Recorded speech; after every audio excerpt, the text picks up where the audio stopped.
Ang mabuting balita ng Panginoon ayon kay San Mateo.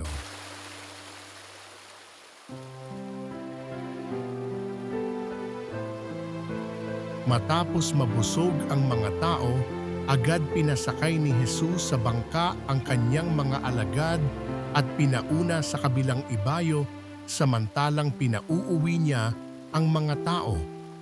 Pagkaalis ng mga ito, umahon siya sa burol upang manalangin. Nag-iisa siyang inabot doon ng gabi samantala nasa laot na noon ng bangka at sinasalpok ng mga alon sapagkat pasalungat sa hangin. At nang madaling araw na'y sumunod sa kanila si Jesus na naglalakad sa ibabaw ng tubig. Kinilabutan sa takot ang mga alagad nang makita nilang may lumalakad sa ibabaw ng tubig. Multo, sigaw nila.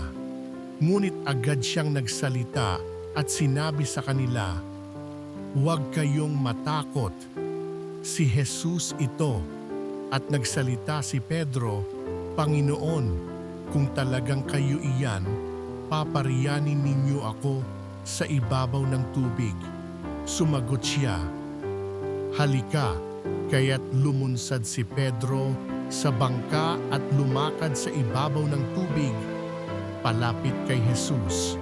Ngunit nang mapansin niya ang hangin, siya'y natakot at nagsimulang lumubog. "Sagipin ninyo ako, Panginoon," sigaw niya. Agad siyang inabot ni Jesus. "Napakaliit ng iyong pananalig," sabi niya kay Pedro.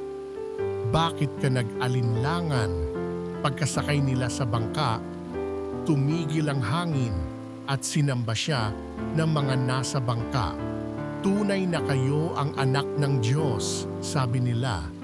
Tumawid sila ng lawa at dumaong sa Genesaret. Nakilala si Jesus ng mga taga roon. Agad nilang ipinamalita sa buong palibot ng lupaing iyon ang pagdating ni Jesus.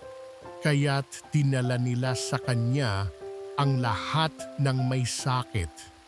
Hiniling nila sa kanya na ipahipo man lamang sa mga may sakit, kahit ang laylayan ng kanyang kasuutan, at lahat ng makahipo nito ay gumagaling.